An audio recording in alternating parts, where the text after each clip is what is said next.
வணக்கம். எனவே பேசுவோம். நம்ம எனவே பேசுவோம் சேனலுக்கு சப்ஸ்கிரைப் பண்ணி பெல் பட்டனை அழுத்தி ஆதரவு கொடுங்க. இன்னைக்கு தந்தை பெரியாருடைய 52வது நினைவு நாள். கிழமை இறந்து 52 வருஷம் ஆச்சு. ஆனா இப்ப வரைக்கும் டாக் ஆஃப் தி டவுனாவே இருந்துட்டு இருக்கிறாரு. கிழமை இறக்கவே இல்லை. எனக்கு தெரிஞ்சு இன்னொரு 500 வருஷம் வாழ்ந்துட்டே தான் இருப்பாருன்னு நினைக்கிறேன். தான் முன்னாடி உட்கார்ந்துருக்கிறாரு ஸ்கிரிப்ட் ரைட்டரு. 50 வயசு ஆச்சு. இவர் உறக்கிறதுக்கு முன்னாடியே பெருசு இறந்துட்டாரு. பெரியாரால வாழ்ந்த இவரு பெரியார வாழ வச்சுட்டு இருக்கிறாரா அப்படின்னு கேட்டோம்னா இல்ல. இன்றும் பெரியாரை உயிரோடு அதே வீரத்தோட வாழ வச்சுக்கிட்டு இருக்கிறது சாட்சாத் சங்கிகளே தான். இந்தியா முழுக்க பெரியாரை கொண்டு போய் சேர்த்தது சங்கிக தான்னா, தமிழ்நாட்டுல மீண்டும் பெரியாரை பிறக்க வைத்தது சங்கிகளும் தம்பிகளும். இப்போ சங்கிகளை விட தம்பிக தான் பெரியாருடைய ஸ்லீப்பர்ஸ் எல்லாம் வாழ்ந்துகிட்டு இருக்காங்க. இன்னைக்கு நம்ம கோவை ஆவராம்பாளையம் ரெட் ரோஸ் பேக்கரி கிட்ட புதுகை பூபாலனோட நிகழ்ச்சி இருக்குங்க. தெரியும்ல, நம்ம ஏதோ புகிச்ச பணியா 2-3 பிட்டத்தான் போடுவோம். மேடை ஏறினதுல இருந்து இறங்குற வரைக்கும் 1 ஹவருக்கு மேல அப்பப்போ சைட்ல போய் ஒரு பாட்டில் தண்ணி எடுத்து குடிச்சு போட்டு ஆரம்பிக்கிறப்ப எப்படி ஆரம்பிக்கிறாங்களோ முடிக்கிற வரைக்கும் ஒரே ஃப்ளோல போய்கிட்டு இருப்பாங்க. அப்படி புதுகை பூபாலன்ல ஆரம்பிச்சு எனவே பேசுவோம் வரைக்கும் இன்னும் அடுத்த 100 வருஷத்துக்கு யாராவது ஒருத்தவங்க புதுசா வந்துகிட்டே தான் இருப்பாங்க. இப்படி எல்லாரும் சேர்ந்து பெரியார பத்தி எப்படி எல்லாம் பேசுவோம் தெரியுமா? தந்தை பெரியாருடைய வாழ்க்கையில நடந்த ஒவ்வொரு விஷயத்தையும் சொல்லி சொல்லி பெருமைப்படுவாங்க. ஒரு நாள் டாக்டர் முத்துலட்சுமி ரெட்டி பெரியார பார்க்க வராங்க. சட்டசபையில இப்படி ஒரு பிரச்சனை போயிட்டு இருக்குங்கய்யா, என்னையா பண்றது, நாங்க இவ்வளவு நாள் சேவை செஞ்சுட்டோம், இனி கொஞ்ச நாளுக்கு உங்க பிள்ளைங்களை சேவை செய்வீங்கன்னு சொல்லிட்டு உட்கார்ந்துருக்க போதும் அப்படின்னு சொல்லி முடிச்சாரா. இது ஒரு நாள் நிகழ்வு. இன்னொரு நாள் மூவலூர் ராமாமிரத அம்மையார் வராங்க. ஐயா, எங்களுக்கு இருக்கிற பிரச்சனை. அப்படியாமா, இதா வந்துட்டேன். ஆமா, நான் எதுக்கு வரணும், நீங்க போராடுங்க, திரும்பி பாருங்க பின்னாடி நான் நிப்பேன், ஆனா நீங்க தான் முன்னாடி நிக்கணும். மறைமலையடிகளை கூப்பிடுறேன். ஐயா, நீங்க பெருமையா பேசிக்கிட்டு இருக்க உங்க தமிழுக்கு ஆபத்து. உடனே யாராவது வந்து ஏன் பெரியார் தமிழர் இல்லையோ அப்படின்னு கேட்டீங்கன்னா, அவருக்கு எதன் மீதும் பற்று இல்லாதவர். பற்று இருக்குதுன்னு நினைக்கிற உங்களுக்கெல்லாம் தமிழ் மேல பற்று இல்லாம போச்சு. அதனால நீங்களே முன்னாடி நின்று போராடுங்கோ, தமிழை காப்பாத்துங்கன்னு சொன்னாரு. அப்புறம் ஒரு பக்கம் பேச போனா செருப்படுத்து வீசுறான். அவங்கிட்டே மறுபடியும் திட்டி இன்னொரு செருப்பையும் வாங்கிக்கிறாரு. வாங்கி 2 செருப்பையும் வித்து போட்டு காசாக்கிடுறாரு. அதுக்கப்புறம் ஒரு நாள் ஒரு மீட்டிங்க்கு போயிட்டு இருக்காரு. வழியில ஒரு பாய் கடையில பிரியாணி சாப்பிடறதுக்கு உட்கார்றாரு. பாய் பெரியார பார்த்துட்டு ஐயா வாங்க ஐயா சாப்பிடுங்க ஐயா அப்படின்னு சொல்லியிருக்கிறாரு. பெரியாரும் நான் பணம் தரேன்னு சொல்லியிருக்கிறாரு. வடிவேல் இப்ப பண்ண காமெடிய பெரியார் அன்னைக்கே பண்ணிட்டாரு. ஆனா பாய் அதுக்கு கோவமே படல. இன்னும் பெரும் மகிழ்ச்சியோட பிரியாணியை கொடுத்தாரு. அன்னைக்கு இருந்த வஉசியும் கனக சுப்புரத்தினமும் காமராஜும் இன்ன பிற பல தோழர்களும் பெரியார் மேல மதிப்பும் மரியாதையும் வச்சிருந்தாங்க.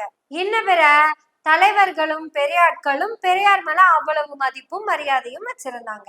அடிகளார் முதல் அம்பிகள் வரை தந்தை பெரியார அவ்வளவு போற்றிட்டு இருந்தாங்க. பெரியார பத்தி பேசுறதுக்கு அவ்வளவு விஷயங்கள் இருக்கு. அவரை பத்தி பேசிக்கிட்டே இருப்போம், பிரச்சனையே இல்லை. நம்ம பேசுறதை விட தம்பிகா அவரை பத்தி பேசுறதுதான் சிறப்பு. அவங்கள தூண்டி விட்டுருவோமா? சீமானுடைய அல்லக்கை முண்டங்களே, உங்களுக்கு நேரடியா ஒரு விஷயம் சொல்றேன். நீங்கெல்லாம் அல்லக்கை முண்டங்கள் இல்ல, நீங்க சீமானுடைய அடிமைகளும் இல்லை. சீமான் சொன்னத நம்பாதவங்கல்ல நீங்க தான் முன்னாடி நிக்கிறீங்க. ஆனா சீமானையே நீங்கெல்லாம் எப்படி தெரியுமா ஏமாத்திக்கிட்டு இருக்கீங்க? கிளாப் பண்ணி ஏமாத்துறீங்களேடா. எப்படிடா உங்களால மட்டும் முடியுது சீமானை இப்படி ஏமாத்துறதுக்கு? நான் கூட சீமானை இப்படி ஏமாத்துறது இல்லப்பா. முன்னாடி உட்காந்துருக்க மாட்டீங்களா? ஒருத்தன் 5000 ரூபாயோட தப்பிச்சு வந்தானே சீமாங்கிட்டு இருந்தேன், அவன் கூட ஏமாத்தி இருக்க மாட்டான். கார்த்திகாவும் சாட்டையும் கார்த்தியும் அந்த டாக்டரும் அப்புறம் ஃபர்ஹானா போன்ற புதுசா வந்த பல ஆட்களும் சீமான் மேடையில பேசுற ஒவ்வொருத்தங்களுமே சீமானை வச்சு செய்யறீங்க.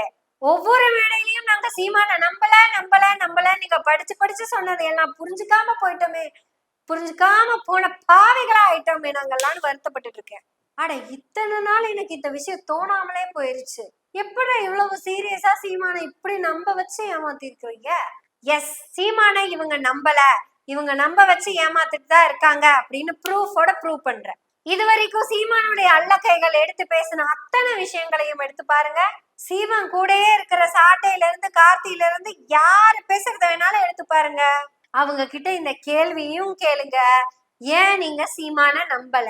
போடியெல்லாம் போதும், நேரடியா விஷயத்துக்கு வந்துடுறேன். நாங்க பெரியார் சொன்னதையும் பெரியார் செஞ்சதையும் பெரியாருடைய அன்றாட வாழ்க்கையில் நிகழ்ந்த அத்தனையையும் ஒவ்வொரு நாளும் நாங்க அதை பத்தி சொல்லி சொல்லி பேசிக்கிட்டு இருக்கோம். ஆனா நல்லா யோசிச்சு பாருங்க, சீமான் இலங்கைக்கு போய் தனக்கு நேர்ந்ததை எல்லாம் அத்தனையும் பேசினார்ல, ஒரு தம்பி கூட அந்த எந்த விஷயத்தையுமே எடுத்து பேசியிருக்க மாட்டாங்க. பேசின ஒருத்தன் கூட அண்ணன் போய் அங்க ஆமக்கறி சாப்பிட்டதுல எனக்கு பெருமை, மானூர்கா சாப்பிட்டதுல எனக்கு பெருமை அப்படின்னு பேசினதே கிடையாது. இலங்கைக்கு போய் தான் அனுபவிச்ச எல்லாத்தையும் இங்க வந்து சொன்னார்ல, அதுல ஒரு விஷயத்த கூட கார்த்திகாக்கா உட்பட யாருமே எடுத்து பேசினதே கிடையாது. இவங்க வந்து மண்வளம், மலைவளம், இயற்கை வளம் அப்படி இப்படின்னு எல்லாம் பேசுவாங்க. தமிழ் மொழி, கிமிழ் மொழி, பெரியாரு, காமராஜர் அப்படி இப்படின்னு எல்லாம் பேசுவாங்க. பெரியார் தமிழை சனியன் என்று சொன்னார், கர்ப்பப்பையை எடுத்து போட சொன்னார், பொம்பளைங்களா போய் அப்படி இப்படின்னு சொன்னாரு, இப்படி சொன்னாருன்னு சொல்லுவாங்க. ஆனா ஒரு தம்பியோ தங்கச்சியோ இது வரைக்கும் பிரபாகரன் எங்க அண்ணன் மடியில படுத்து தலைய கோதி விட சொன்னாருன்னு சொல்லவே இல்லை.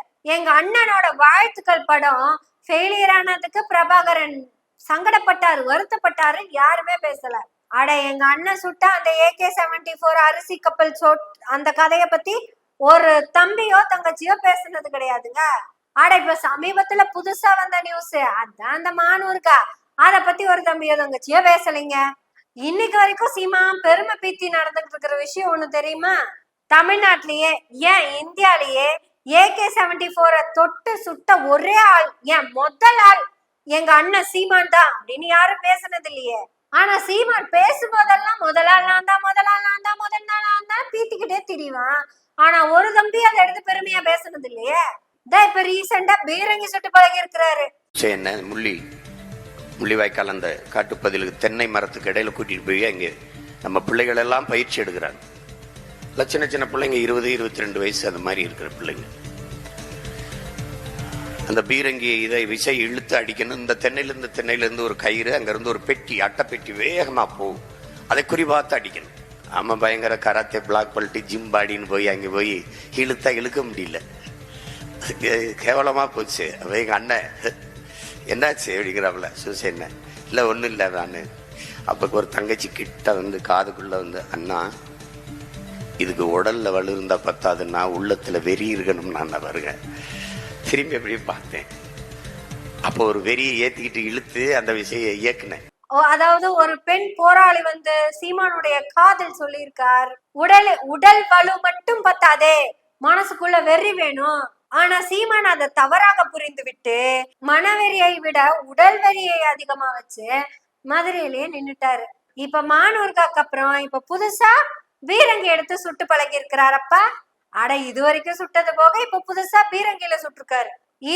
இதையெல்லாம் தம்பி தங்கச்சிங்க பெருமையா பேசணுமா பேசக்கூடாதா? சூசை காலையில எழுப்பிட்டு வந்து சூசு போனதுக்கு அப்புறம் பீரங்கில சுடுறான்னு சொன்னாருன்னு தம்பி தங்கைகள்லாம் பெருமையா ரைமிங்க பேசி இருக்கணுமா வேண்டாமா? ரைமிங்க நமக்கு இப்ப தம்னையில முக்கியம் வச்சிருக்கணும்ல.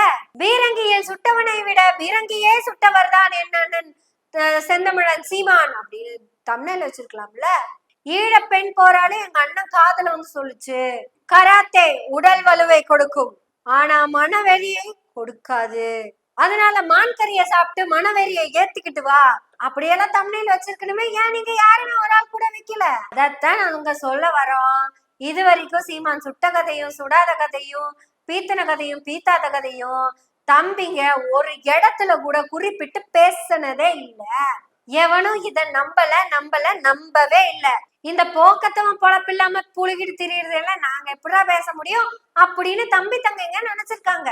எனக்கு இப்பதான் ஒரு விஷயம் புரியுது. சீமான் மேடை ஏறி பேசுவான், நம்ம பீரங்கில சுட்டுட்டு வந்ததுக்கு அப்புறம் அப்ப கீழே கார்த்திகாவும் பர்ஹானாவும் பேசுவாங்க, ஏன் பர்ஹானா இவன் இன்னும் புழுகிறத நிறுத்தவே இல்லையா?